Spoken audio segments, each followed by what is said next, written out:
The question is often asked, what should be done between the assumption of the wish fulfilled and its realization? And I think that's an amazing question that I would love to read the answer to, because this is coming out, Power of Awareness, from Neville Goddard. And it's chapter 21 about free will. So the question is often asked, what should be done between the assumption of the wish fulfilled and its realization?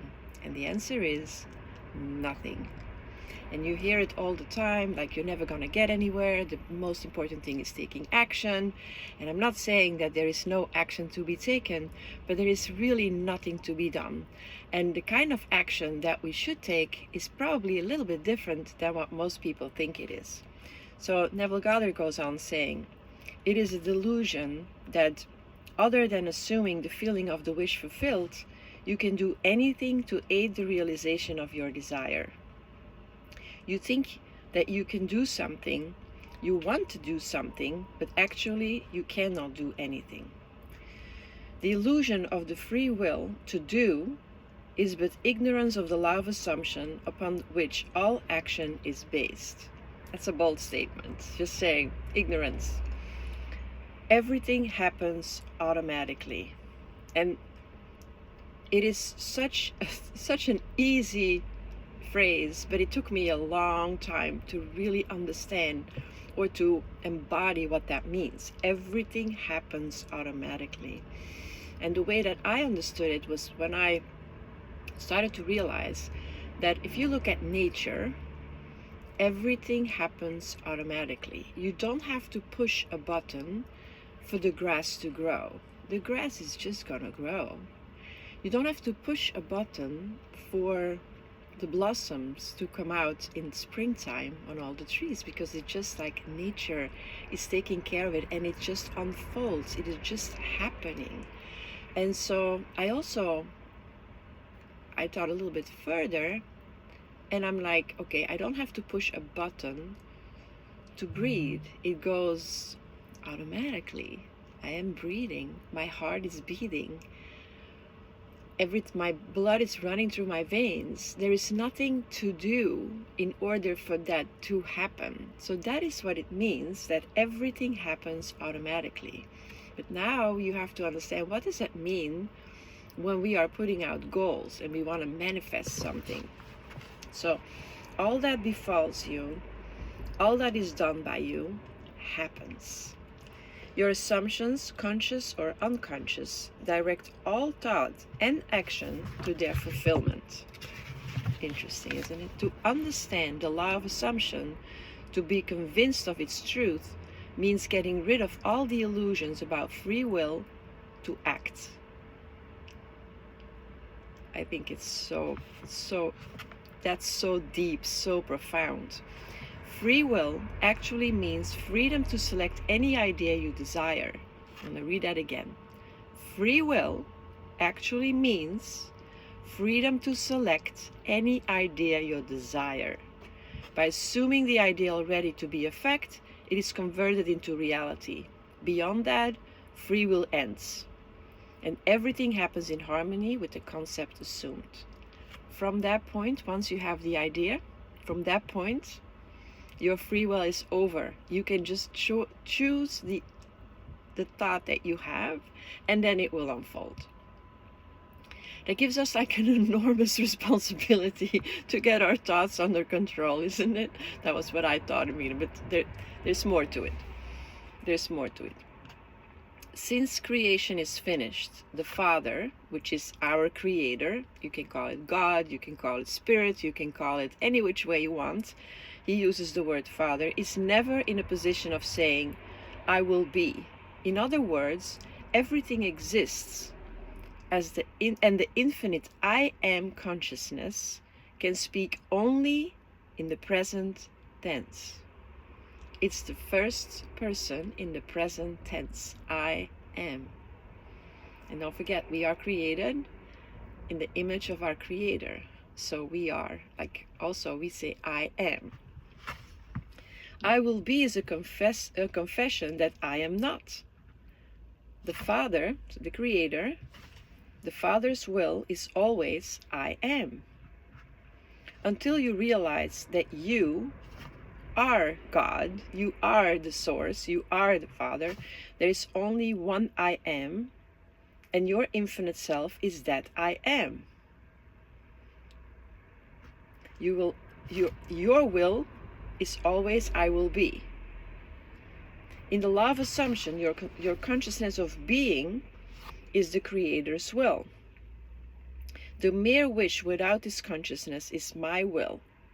This great quotation, so little understood, is a perfect statement of the law of assumption. And he's so right, it is so little understood. Most people read it, but they really don't take the time to sit with it and to feel what that really means. Me included, for years, just the idea that the word God was used was so intense for me because of my wiring as a child. I didn't get it. So for me, when there was in a sentence the word God or the Father, I would have just zoned out. But there is so much in it. There is so much information, and because of my ego saying no, God has nothing to do with it, that's how I inhibited myself to understand how life really works. So it is impossible to do anything. You must be in order to do. You must be in order to do. If you had a different concept of yourself, everything would be different. You are what you are, so everything is as it is. You are what you are, so everything is what it is. The events that you observe are determined by the concept that you have of yourself. If you change your concept of yourself, the events ahead of you in time are altered.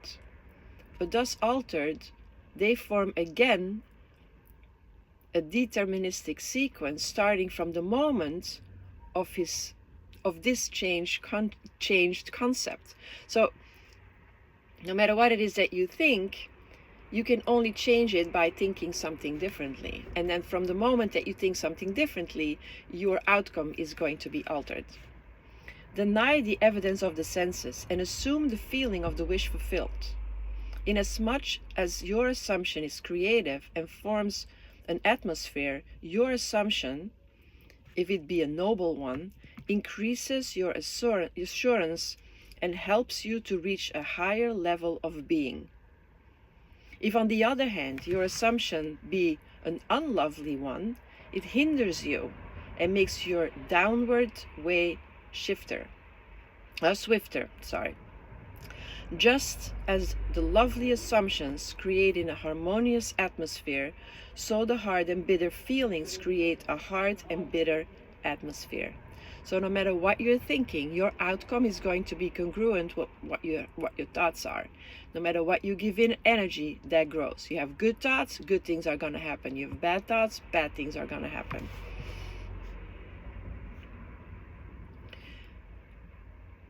This means to make your assumptions the highest, noblest, happiest concepts. There is no better time to start than now. And that's true. One of the mistakes that I really see now that I made, like I beat myself up over and over again if I didn't got it. If like I let my mind wander to things that I didn't want to, and then I realized, oh my God, I'm thinking again about what I don't want, so now I'm going to create it. And then I was like, felt so guilty that I still couldn't do it. Like, why wasn't I better at this? And then, of course, a while ago, when I realized my true nature, I understood that it is also a way of the ego. It's like a spiritual ego, like, oh, you're not perfect yet, you can't do it complete.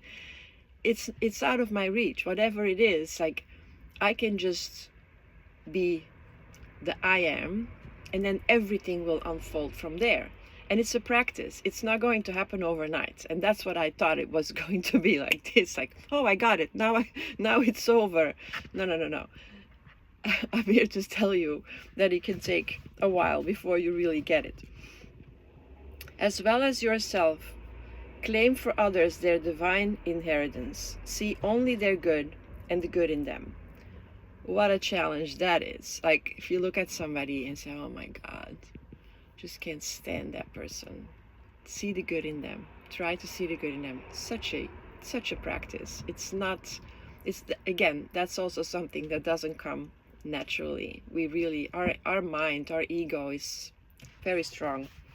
Steer the highest in others to confidence and self-assertion by your sincere assumption of their good, and you will be their prophet and their healer, for an inevitable fulfillment awaits all sustained assumptions. So when you can see the good in others, that is going to help you to get what you want, in a way. You win by assumption what you can never win by force. This is, again, such an amazing sentence. You win by assumption what you can never win by force. That's also something that Joe Dispenza teaches, that you cannot change the mind by the mind. You cannot force, you cannot make things happen. You have to allow things to happen. And I think that is something that even in the self-development and law of attraction world, it's like, yeah, you have to put it in your head, but then you have to go out and take action. I don't remember exactly who said it, but it was one of the big thinkers of the last century that said, like, even if you sit in a closed room and you have an idea, it will come to you. Even if you don't even go out of that closed, you sit in the dark in a closed room and nothing, that whatever you have in your mind, it will come to you. So the action that you take has to do with what you're thinking way more than the actions that you take in the material world, because the actions that you take in the material world, they are the result of what you are, of what is happening in your in the spiritual realm. So in fact, the work that is to be done is 80% on your spiritual journey, and 20% is in the material world. That's something I learned from Regan Hilliger. She's amazing. That woman is a master manifester. So I think it's always smart to look at those people that did it, that show you the results, like, and massive results, great results. So if you don't know her, Google her. You're gonna be surprised how magnificent she is. So an assumption is a certain motion of consciousness. This motion, like all motion, exercises an influence on the surrounding substance, causing it to take the shape of echo and reflect the assumption. It takes the shape of your assumption. It's like cool stuff. A change of fortune is a new direction and outlook, merely a change in arrangement of the same mind substance, consciousness. If you would change your life, you must begin at the very source with your own basic concept of self. Again, what a jewel. It's like 2 or 3 pages and there is so much in it, okay? So if you would change your life, so if you want to change your life, you must begin at the very source with your own basic concept of self. And then I will refer to a book of Maxwell Maltz, Psycho-Cybernetics, who states that you can never outperform the vision that you have of yourself. So you first have to become somebody, like, you first have to embody it, and then it will be put out, it will unfold in the physical world. So you have to start with the concept of self. Other change, becoming part of organizations, political bodies, religious bodies, is not enough. The cause goes deeper. The essential change must take place in yourself, in your own concept of self. So if you want to change the world, this is a very classic one. If you want to change the world, you have to start with yourself. But do we really do that? We try to change still all the other things that are going on. we go and we are demonstrating against certain things. But don't forget, if you go and demonstrate against something, you give whatever you don't want energy. So it is going to grow. And that's what Mother Teresa says. If you want to have a peace rally, if you go for peace, you can invite me. But if you're going to go against war, I'm not showing up. Because if you are going to go against war, you give the war energy, so that is going to grow. And the war represents here the negativity. So you want to make sure that you give energy to what you want and not what you don't want. You must assume that you are what you want to be and continue therein. For the reality of your assumption has its being in complete independence of objective fact, and will clothe itself in flesh if you persist in the feeling of the wish fulfilled.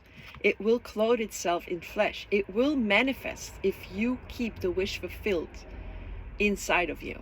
That's how it works. And so the ego is going to say, oh, this is not going to work, and what are you thinking? And look, there's still it's still not manifesting, and you're already doing this for 2 years and it's not happening, nothing's going on.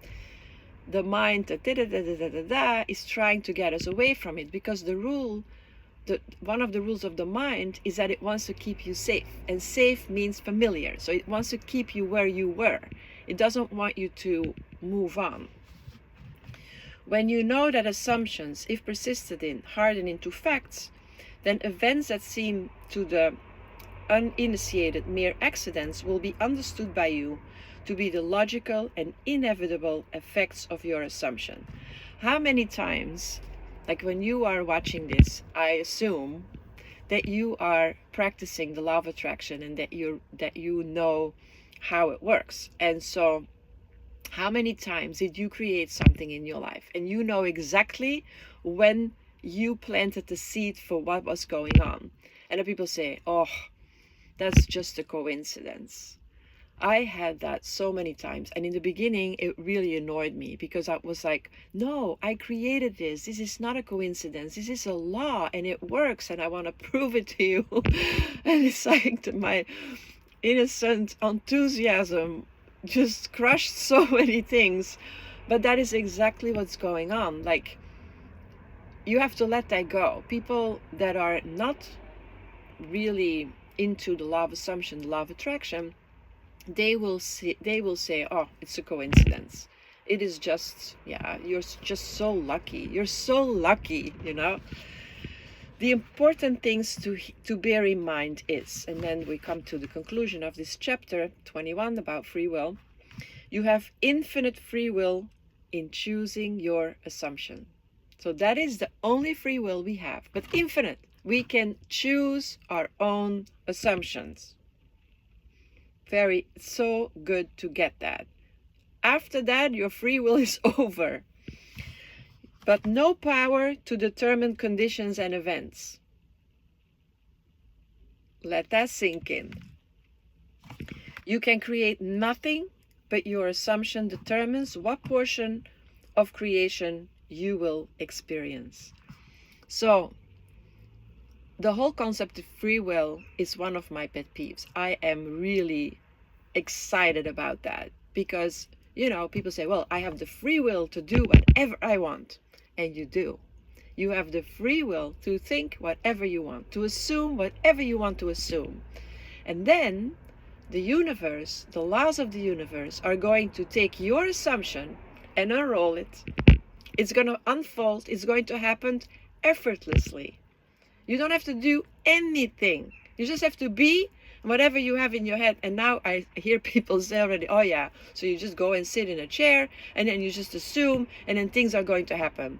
Technically, yes. Is it happening that way? No, because our mind is just not allowing it. We're not capable yet. What Joe Dispenza said, you're not good enough yet. You're not good enough yet to go sit in a chair and just let things come to you. Some people are. And usually when they get to that point, they don't talk about it anymore. They just are. They just are, I am, and that's it. And there's nothing to do anymore. And then of course I understand the whole, like, there's nothing to do, it's just coming to you. That is the truth. but not always that easy to accept. So that is what I wanted to share with you guys today. So again, Power of Awareness, Neville Goddard. Very little tiny book, but so powerful. And I would really encourage you to buy the little book and read it again. The chapter 21 about free will. Everything you have in your head, everything that you assume will unfold effortlessly. Have a wonderful day, you guys. See you next time.